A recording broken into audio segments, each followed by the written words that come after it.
All right, well, that was a much better performance by the Raptors as they beat the 9-25 Atlanta Hawks 111-98, and they get the job done.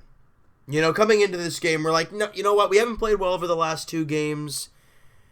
However, there's no question about it. We should beat the Atlanta Hawks very, very easily. And yeah, there were times late in the game where they got it down to single digits, but the Raptors answered right back. And, the big game in this one, DeLon Wright, the bench in general, but led by DeLon Wright, was phenomenal. Before we get to the individual guys and my player of the game and that kind of stuff, we'll break down some stats here. Shooting-wise, the Raptors didn't shoot the ball all that well. But you're playing an Atlanta Hawks team who's not all that great. 44% from the field, 34% from three, and only 6 of 8 from the free throw line. Didn't get to the line too much. However, you rebound them. The offensive boards were there. And even though your shooting percentage, obviously 44% from the field, was down, you still get 22 assists. The ball was moving a lot better in this game. It wasn't sticking to any one player. It happened once in a while, but you can't be perfect the entire game. 22 assists, 9 steals, 15 blocks. Yeah, that's a ton. Only 11 turnovers in the game. And it was just kind of a nice, sound game. Obviously Serge Ibaka not playing today. He was suspended by the team. I'm not sure what the whole spiel was about that. But with that being said, CJ Miles gets the start. And in his 18 minutes, he scores 9 points on 3 of 8 shooting, 3 of 6 from 3. And he had some energy, and it was good. I thought he was pretty good defensively out there. Had a couple steals and one of those 15 blocks. I thought he looked really good in the starting lineup. And to be honest, when we started the season, I expected him to be one of our starting small forward. But obviously the emergence of OG, and he had 9 points, 3 boards, a couple assists on 4 of 8 shooting, only 1 of 5 from 3. But he got the job done today, and the team got the job done. Now, JV, in his 22 minutes, 13 points, 11 rebounds, was on 5 of 12 shooting, but he shot the ball. Now, I ain't complaining, and, of course, knocks down a 3. JV's a stud. 2 of 2 from the free throw line as well. Kyle Lowry only 12 points, 5 boards, 5 assists. So, again, not a big night for Kyle, but doing other things to help this team win. And DeMar DeRozan, back to what we know he can be. I understand it's the Atlanta Hawks, but the Raptors needed one of these games. Especially after the last 2 games, you needed to face Atlanta. 25 points for DeRozan, 5 assists on 10 of 18 shooting, 2 of 4 from 3, and 3 of 3 from the line. He was fantastic. But my player of the game, for not only his offensive efficiency, not only his rebounding, but the active hands defensively and the work he did on the defensive end. DeLon Wright, 13 points, 8 rebounds, 2 assists, 2 assists, 2 steals, a block, on 6 of 10 shooting. He only took 1 3. He knocked that down. And just the senses defensively from DeLon Wright is fantastic. It's incredible. To watch him play, he is phenomenal, especially with his length that he has on the defensive end. That causes a lot of turnovers for the opposing team. We saw him get a couple runouts in this game. And, by the way, forgot to mention OG with the beautiful reverse jam. And DeMar DeRozan firing the alley-oop to OG. It's not Kyle firing the alley-oops to Double D anymore. Well, not anymore, but not in this game. Jakob Poeltl, I thought he was great on the glass. 10 rebounds, only the 6 points on 3 of 5 shooting, but again, 10 rebounds for Jakob Poeltl. Fred VanVleet with 6 points. Siakam finally knocks down a 3. Last time he had a 3 was against these same Atlanta Hawks. But he does so, 5 points, 6 rebounds, and just the way Siakam plays, whether he knocks down threes or not, I love it. The active defense that Pascal Siakam plays, that's why that second unit is so good. You look what you have in DeLon Wright. You have a point guard with length, and his quickness is fantastic. So he's a great defensive point guard. You look at Pascal Siakam, he's just a flipping workhorse. That guy just works on everything. right as we get the rebound, he's booking it down the other end, ready for how many countless opportunities has he had wide open down the court because he runs? We love it. Absolutely love it. And if he can find a way to develop a three-point shot, that'd be scary.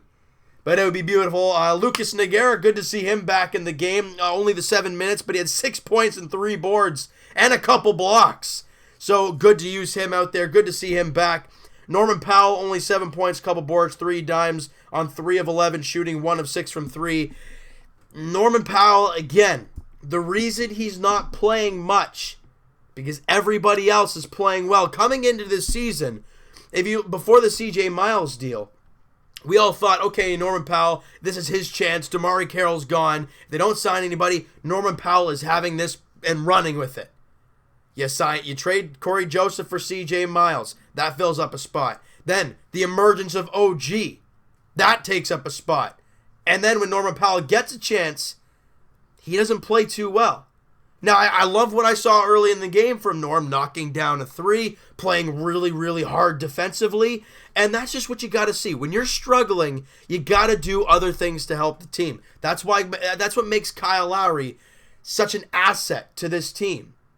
If his shot's not falling, he'll do countless other things to help this team, whether that be rebound the ball, ton of assists, taking a big charge late in the game. That's what you can rely on Kyle Lowry in those situations. And obviously he's a big threat from 3, and he's just a good shooter. He's just having a tough time right now. But you cannot play like this. The way you close this game, that whole second half, really. You were +4 in the third quarter and -6 in the fourth quarter. You cannot play like that in your next game. Why? You're playing the Milwaukee Bucks for the first time since that playoff series last year, and they're a darn good team. You saw what they did in the playoffs against us. They're a very good team. The length on that team is insane. And right now, and obviously the Greek freak is a freak, so you look at that and you're like, you got to find a way to corral him, and they're up 12 against Oklahoma City, the team we lost to. They're a good team. They play to the level of their opponent. Bottom line, they're going to give Raptors a run for their money. The good news about that, you get Saturday and you get Sunday off. And then you play Monday on New Year's Day. All right? So you got to come out blazing. You're at home, so the crowd's behind you. You're 13-1 now at home. But this is where you start playing teams that are 500. If I'm not mistaken, I think I heard the stat today. The Raptors against teams that are in the playoffs right now, are 6-7. Not very good.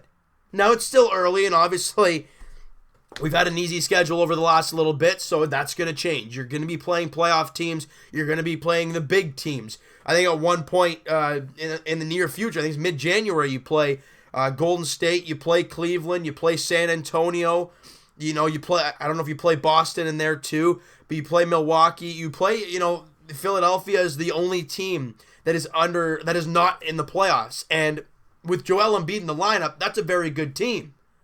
So, if you're the Raptors, you got to take every win as you can. You beat Atlanta tonight, that's great. That was a must win, and you got the job done.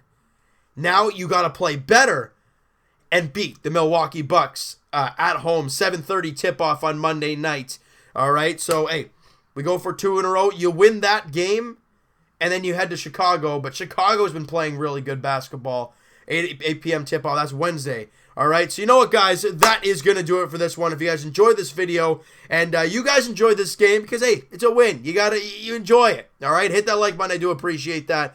Hit the subscribe button if you guys have not already. Comment down below what you guys think of the game. Who's your player of the game in this one? I got to give it to my main man, DeLon Wright. He was unbelievable in this game, in every single aspect of the game. He was unbelievable. And obviously, with his injury you see the hole that it had, and having him back, it's so nice. All right? So let me know who your player of the game in this one was.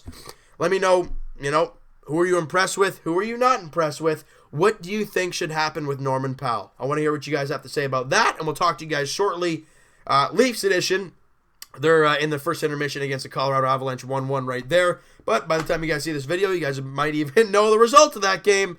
And that's that. And we'll talk to you guys Raptors edition. Like we've been saying, Monday. Hope you guys have a great, safe, and healthy New Year.